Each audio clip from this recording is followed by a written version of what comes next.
저는 아직 승격이 안 돼서 이런 물통 갖고 나왔습니다. 어제 목사님께서 오늘은 그 농지개혁에 대해서 말씀을 하시겠다 그래서 제가 평소에 많은 관심을 가진 분야였기 때문에 어제 저녁은 아주 편하게 지냈습니다. 여러분, 제가 드릴 말씀은 목사님께서 다 해주셨는데 굵은 얘기는 다 해주셨단 말이죠.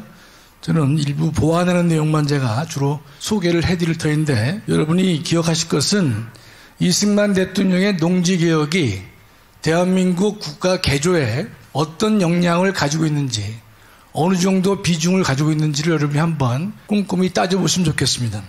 여러분, 토지에 관련된 것은, 토지는요 국가 체제를 결정합니다. 국유냐 사유냐에 따라서 민주국가와 공산국가로 갈려집니다. 두 번째, 같은 민주국가를 하더라도 토지에 대해서 어떤 경제정책을 취하느냐에 따라서 어떤 나라의 경제질서의 성격이 달라지는 것입니다. 여러분 알다시피 1917년 레닌은 피와 죽음을 동반하면서 인위적으로 토지개혁을 해서 공산국가를 만들었습니다. 1945년 8월 15일은요 대한민국이 해방된 날이지만 대한민국은 법적으로나 정치적으로나 진공 상태였습니다. 대한민국에는 사람도 있었고 땅도 있었지만은 그 사람과 땅을 누가 어떻게 어디로 인도할지 전혀 알지 못하는 상황이었습니다. 그런 가운데 다른 문제는 논외로 한더라도 토지 문제만 제가 말씀드린다면 그 당시 부의 편제가 심각했습니다.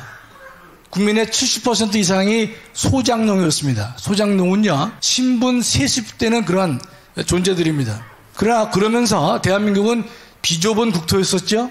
맨손이었죠. 맨 땅에서 일어나야만 했습니다. 그러면서도 북한과의 이념 전쟁을 치러야 되는 국가적으로 절체절명의 상태에 있었던 것입니다. 여러분, 조금 전에 우리 목사님께서도 북한은 무상몰수, 무상분배를 했다고 말씀해 주셨는데, 북한은요, 46년 3월 달에, 그러니까 45년 해방됐죠? 이듬해 46년 3월에 북한은 무상물수, 무상분배라는 토지개혁을 단 20일 만에 성공시킵니다. 여러분, 그런데 토지개혁을요, 20일 만에 한다고 하는 것은 왜 가능했느냐? 그것은 가진 지주들의 땅을 무상으로 빼앗았기 때문에 가능한 것입니다. 그럴 경우에 이 북한식의 토지개혁에 대해서 북한 주민들은 환호했습니다. 왜냐하면 지주들의 땅을 무상으로 빼앗았고 소작농인 보통 국민들에게 땅을 무상으로 나눠주니까, 물론 그 당시 북한은요 경작권만 주었지 소유권을 인정하지 않았습니다. 사회주의 국가에서는 토지에 대한 사소유를 인정하지 않기 때문에 경작할 수 있는 권한만 줬고 소유권을 인정하지 않았습니다. 그럼에도 북한 주민은 다 찬성했습니다. 좋아했습니다. 환호했습니다. 왜냐? 지주들의 땅을 다 뺏었단 말이죠. 그 다음에는 자신들에게 소작농의 지위를 벗게 해줬습니다. 소유권은 주지 않았지만 소작농의 지위를 벗어나게 해줬기 때문에 북한 주민은 열렬히 환호했고, 남한 주민도 우리도 빨리 농지개혁을 해달라라고 요구했습니다. 그러나 미 군정은요 매우 소극적이었습니다. 왜냐하면 이 토지개혁이나 농지개혁이 필요하지만 북한식 농지개혁의 가장 큰 문제점은 소유권을 인정하지 않기 때문에, 자본주의 기본 원칙에 어긋나기 때문에 미 군정은 소극적으로 이 문제를 처리했습니다. 그러다가 48년 8월 15일 대한민국이 만들어진 것입니다. 이럴 때 우리 좌파들은요 이승만 대통령이 농지개혁을 게을리했다, 제대로 안 했다, 이런 비판을 많이 합니다. 이런 사실을 모르는 국민들은요 그들의 지적이 옳은 것이냐 오해를 하고 있습니다. 제가 그 내용을 좀 자세히 말씀드리면요 1949년도에 농지개혁법이 통과됩니다. 49년에 통과됩니다. 이승만 정부 1년 지나서 농지개혁법이 통과되는데, 왜 우리나라는요 남한은 농지개혁이 늦어졌느냐? 그건 간단해요. 지주들의 땅을 무상으로 몰수할 수가 없다는 뜻입니다. 남한은 그래서 유상몰수의 유상분배를 선택했습니다. 북한은 무상몰수의 무상분배입니다. 그러나 남한은 유상몰수의 유상분배라고 하는 원칙을 지키는 것입니다. 그걸 하다 보니까 토지개혁이 쉽게 빨리 간단하게 이루어질 수가 없는 것입니다. 그 당시에 대한민국에 돈이 없었습니다. 따라서 유상 몰수를 한다 하더라도 국가가 돈이 없기 때문에 현금 지급을 못했습니다. 지주들에게 토지증권, 증권으로 그 매수금을 증권으로 지불했습니다. 그럴 경우에 그 토지증권을요 바로 현금화할 수 없었습니다. 돈이 없기 때문에 어떻게 하느냐, 1년에 한 번씩 그 자신의 증권을 갖다가 현금화 시킬 수가 있었던 것입니다. 분명히 말씀드리지만 대한민국의 토지개혁이 성공할 수 있었던 가장 중요한 것은요, 지주들에게 절대적으로 불리한 개혁이었기 때문에 반발이 없었다는 것입니다. 이건 분명히 그걸 알아두셔야 됩니다. 그렇겠죠? 지주들에게는 불리했고 상대적으로, 그다음에 일반 농민들에게는 유리했기 때문에 농지개혁에 대한 불만이 없었던 것입니다. 그 당시 우리나라가 유상 몰수를 했죠. 유상 분배할 때 어떤 조건이었느냐, 49년 농지개혁법은요 연 수확의 30%를 5년간 내면 됐습니다. 30%를 5년만 내면 그 땅을, 경작지를 자신의 소유권으로 인정해 주는 정책으로 갔던 것입니다. 그 당시 30%는요 군정이 제시한 금액보다 낮았습니다. 일제치하에서 소장농들이 냈던 소장료보다 훨씬 낮은 금액이었습니다. 그 금액을 농지개혁법에서는요 30%를 5년간 하면 자신의 토지로 가질 수 있다라고 하는 희망을 주었고 실제로 실현을 했던 것입니다. 따라서 외형을 보면 무상몰수, 무상분배가 더 괜찮아 보인다 하더라도 실제로는요 유상몰수를 해야 되는 것이고 유상분배를 했던 남한이 농지개혁에 성공했다, 이렇게 평가를 하는 것이 객관적인 것입니다. 두 번째는요, 이승만 대통령이 농지개혁을 대단히 소극적으로 했다, 적극적으로 안 했다. 이승만 대통령이 지주들과 야합해가지고 농지개혁을 뒤로 미뤘다, 이렇게 비판을 하는 사람들이 많이 있습니다. 그것은 제가 두 가지 아닌 사유를 제가 말씀을 드릴 것입니다. 여러분, 이승만 정부가 들어와서요 농지개혁을 담당하는 사람의 주체가 농림부 장관인데, 농림부 장관에는요 조봉암 씨를 임명했습니다. 조봉암은요 그 당시 세상이 아는 이승만의 정적이었습니다. 그러나 이 조봉암은 지주개혁을 미워했기 때문에 이 농지개혁을 성공시키기 위해서는요 자신의 최대 정적인 조봉암이를 농림부 장관의 임명까지 하면서 농지개혁을 추진했던 것입니다. 그 당시요 이 농지개혁을 뒤로 미룬 인간들은 두 종류가 있습니다. 물론 지주들도 좀 미적미적 거렸습니다. 자신의 땅을 유상몰수하지만 엄청난 손해가 있었다는 뜻이죠. 두 번째는 국회 내에 있던 빨갱이 세력들, 좌익 세력들은 이승만의 농지정책이 제대로 이루어지지 않도록 뒤로서 막았던 것입니다. 왜 그랬겠습니까? 남한이 유상분배라고 하는, 유상몰수의 유상분배라는 농지개혁이 성공하게 된다면 자신들이 원하는 통일적인 인민정부를 만드는데 결정적인 장애 요소가 된다고 보았기 때문에 남한에 있는 이 좌익 빨갱이 국회의원들은요 농지개혁을 뒤로 밀었던 것입니다. 이승만 대통령이 미룬 적은 없는 것입니다.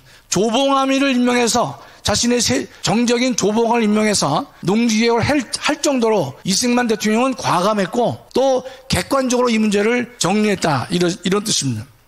두 번째는요, 우리 조금 전에 목사님께서 이제 6.25 전쟁 3개월 전에 농지개혁이 다 완성됐다 그러셨는데 조금 제가 보완을 해드리겠습니다.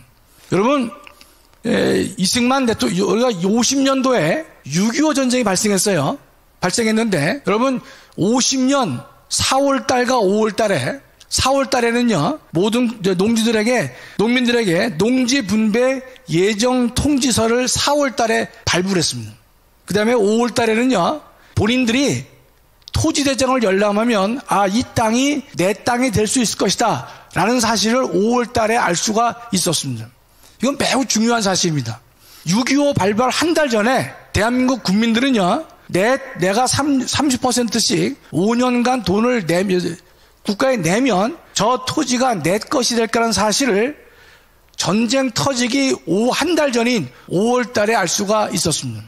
이것은요 우리 애국가에 나와 있는 하나님이 이 나라를 보호했다는 말 이외에는 설명할 수가 없는 그러한 장면이 된 것입니다. 매우 중요한 상황이에요. 여러분, 이 당시에는요 중요한 것이 농지개혁법은 만들어졌지만 농지개혁법 시행령이 만들어지기 전입니다.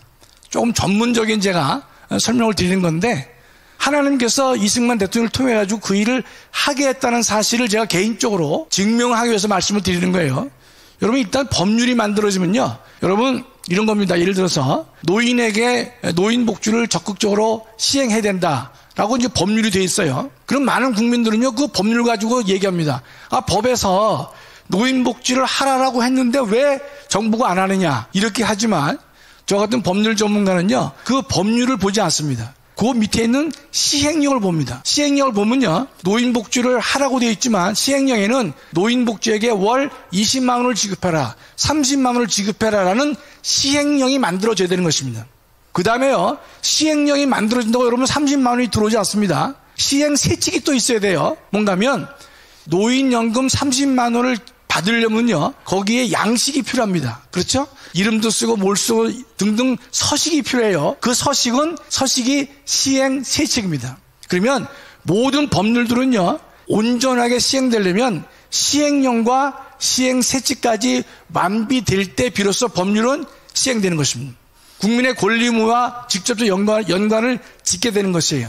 그러나 이 당시요, 6.25 전쟁 한 달 전에 농지개혁법은 만들어졌지만 농지개혁법을 구체적으로 시행하는 시행령이 존재하지 않았음에도 불구하고 이승만 대통령은요, 어떤 이유인지 몰라도 모든 국민에게 농지예정통지서를 발부했고 모든 국민들은요, 토지대장을 열람할 수가 있었던 것입니다. 그렇기 때문에 6.25 전쟁 터졌을 경우에 남한은요, 북한이 3개월 남한을 지배했습니다. 그럴 때 이 북한 사람들은, 북한 정권은 북한식의 무상몰수, 무상분배를 하려고 시도했지만 남한 사람들은 거기에 넘어가지 않았습니다. 왜냐하면 이미 토지대장을 보면 내 땅이 어디가 될 것이라는 사실을 알고 있었기 때문에 거기에 넘어가지 않았다는 뜻입니다.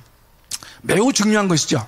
두 번째로는요, 이승만 대통령이 토지개혁을 게을리했다라고 비판하지만 가장 결정적으로 그것이 설득력이 없는 것은요, 50년 5월 말에 국회의원 2대 선거가 있었습니다. 좀 설명을 드리면요, 여러분 48년 5월 10일 총선거는 아시죠? 그 총선거에 의해서 8월 15일 나라가, 우리나라가 건국됐단 말이죠. 그러면 이 재원국회는요, 임기가 2년이었습니다. 2년. 그래서 48년도에 이게 2년이니까 50년 5월 달에 국회의원 선거를 치렀습니다. 그게 2대 국회의원 선거입니다. 그러면 이승만 정부는요, 국회의원 선거에 앞서서 농지개혁을 원활하게 달성해야만 농민들의 표를 얻을 거 아닙니까? 그렇겠죠? 따라서 이승만 정권이 열심히 노력해서 이 국회의원 선거에서 표를 득하기 위해서도 농지개혁을 열심히 적극적으로 했다라고 봐야 합리적입니다. 여러분, 이해가 잘 안 되십니까? 그 두 가지죠. 자신의 정적인 조봉암을 농림부 장관으로 임명하면서까지 농지개혁에 적극적이었다. 두 번째는 5월 30일인가에 제2대 국회의원 선거가 있었기 때문에 농지개혁을 원만하게 성공시켜야만 이승만 정부가 지지를 받을 것이다 라는 것을 생각해 본다면요, 이승만 정부가 인위적으로 농지개혁을 늦출하등의 이유가 없는 것입니다.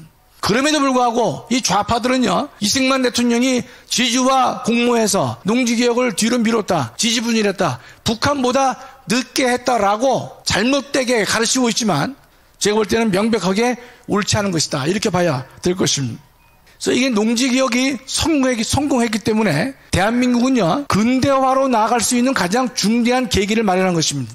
박정희 대통령이 근대화 작업을 이뤘다고 하지만 이승만 대통령의 농지개혁이 없었으면요, 박정희의 근대화는 성립하지 않습니다. 그만큼 중대한 것입니다. 여러분, 필리핀, 멕시코, 브라질이 아직도 헤매고 있죠. 그들은 농지개혁을 성공하지 못했기 때문에 그런 것입니다. 우리 목사님께서 오늘도 김성수, 송진우를 언급하셨는데, 김성수 씨는요, 그 당시 1000만 평의 토지를 갖고 있는 대부호 중에 부호였습니다. 이런 부호들이 농지개혁에 적극적으로 참여하지 않으면요, 농지개혁은 저항될 수밖에 없고 실패할 확률이 큽니다. 김성수 씨가 적극 나서서 가장 땅이 많죠.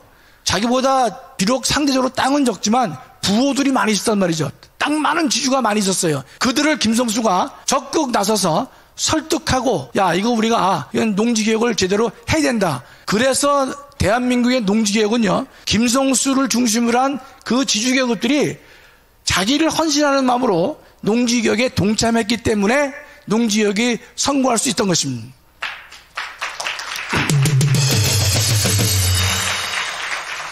그 매우 중요한 얘기입니다. 그렇죠? 그런데 문재인 정권은요, 집권한 다음에 김성수 씨가 과거에 봐도 훈장을요 박탈했습니다. 문재인 정권에서 박탈했습니다.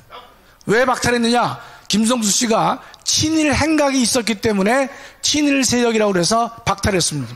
예컨대 일제치하에서 생활한 많은 국민들은요 대부분 다 친일파라고 봐야 됩니다. 얼마큼 적극 가담했느냐 아니냐의 차이만 있는 것이지 단죄하기가 어렵단 말이죠. 그러면 10,000평 대지주 그 부호가 일제 때 독립자금도 되고 모두 하고 다 여러 가지 일을 하면서 일제에 대해서 일제 요구에 대해서 협조 안 하면 그런 일을 할 수가 없는 분이에요. 그거를 그 받은 이 대한민국이 건국초에 준 김성수의 훈장을 문재인 정권은 친일파라고 해서 그 훈장을 박탈했습니다. 여러분 그 사실을 분명히 기억해 둬야 될 것입니다. 이 정권이 어떤 정권인지 물과 불을 구별하지 못하는 옳고 그름을 구별하지 못하는 그러한 사악한 정권이다. 이렇게 우리가 말씀을 드리지 않을 수가 없습니다. 이승만의 이 농지개혁은요 대한민국 국가개혁의 상징이 되는 것입니다. 갑신정변으로도 양반 계급을 타파하지 못했지만 농지개혁이 성공하는 바람에 봉건적인 대한민국 토지제도가 농민 중심적인 지주제도로 탈바꿈할 수 있었던 것이고 그와 같은 국가 개조가 대한민국에 존재했기 때문에 지금의 번영의 기초에 기초를 뒀던 것이다. 이런 뜻입니다. 우리가 이승만 대통령의 공은요 건국 하나만 가지고도 다른 것은 다 물을 필요가 없습니다. 그러나 저는 개인적으로요 이승만의 농지개혁을 공부해 본 결과 정말로 건국의 공은 우리가 두말할 필요 없는 것이고 또 이 농지개혁에 관한 공은요 이것도 아무리 강조해도 지나치지 않는 엄청난 업적이다 말이죠. 그걸 여러분이 꼭 기억해 두시면 좋겠습니다. 제가 시간이 다 돼서요 하나만 더 말씀드리고 가겠습니다. 6.25 전쟁이 터지기 전에 대한민국은 농지개혁을 성공시켰죠. 두 번째로는요 목사님 아까 쭉 정말 어려운 말씀하신 거예요. 제가 볼 때 피를 토하는 심정으로 좋은 연설해 주셨지만 대한민국 국민이라면 금기시하는 용어가 2개 나왔습니다. 박정희 남도당이었다. 김대중 남도당이었다. 다 아는 거지만 아무도 말을 꺼내지 않습니다. 그랬는데 매우 정말 힘든 발언을 지금 하신 겁니다. 대한민국 국민들 아무도 그런 말을 안 꺼냅니다. 알지만 안 꺼냅니다. 그랬는데 실제로 여순 반란사건 다 설명드리지 않겠지만 여수 순천에 계신 분도 여수 순천 반란의 사건의 본질을 몰라요. 그게 48년 10월 19일이었었는데 군인들이 군대 내에 있는 빨갱이들이 이 반란을 일으킨 겁니다. 그래서 그해 12월 8일 날 그 48년 12월 8일에요 이승만 대통령은 국가보안법을 만들었습니다. 그 당시는요 대한민국 형법이 없었어요. 그 당시 대한민국은요 민법이나 형법이 없어서 일본 시대에 쓰던 일본 민법과 일본 형법을 그대로 우리가 빌려서 썼습니다. 형법은 53년에 만들었어요. 그러나 48년도 12월에 국가보안법을 만들었죠. 왜 만들었냐? 국가 자체가 날아갈 위기에 있기 때문에 국가보안법을 만들었습니다. 그래서 그 49년 1년 동안 이승만 정부는요 국가보안법에 의해서 군대 내에 있는 빨갱이들을 다 걸러냈습니다. 그걸 보통 숙군 작업이다 이런 말을 쓴 것입니다. 49년 1년 동안 걸러냈어요. 걸러내고 이듬해 6.25를 맞이한 것입니다. 그러면 49년 1년 내에 군대 내에 있는 빨갱이를 걸러내지 않았더라면 6.25 전쟁 때 우리나라가 어땠을 것이냐. 두 번째, 6.25 전쟁 전에 농지개혁이 이루어지지 않았으면 이 대한민국의 운명은 어떻게 될 것이냐. 여러분 한번 혼자 잘 생각해 보십시오. 그러면 그것이 이승만 대통령의 능력으로 된 것은 틀림없지만 이승만 대통령은 6.25 전쟁을 크게 예상하지 못했습니다. 오로지 이 설명은요 애국가 나와 있는 하나님이 대한민국을 사랑하시고 지켜주셨다는 그 사실 외에는 다른 것으로 설명할 길이 없는 것입니다. 감사합니다.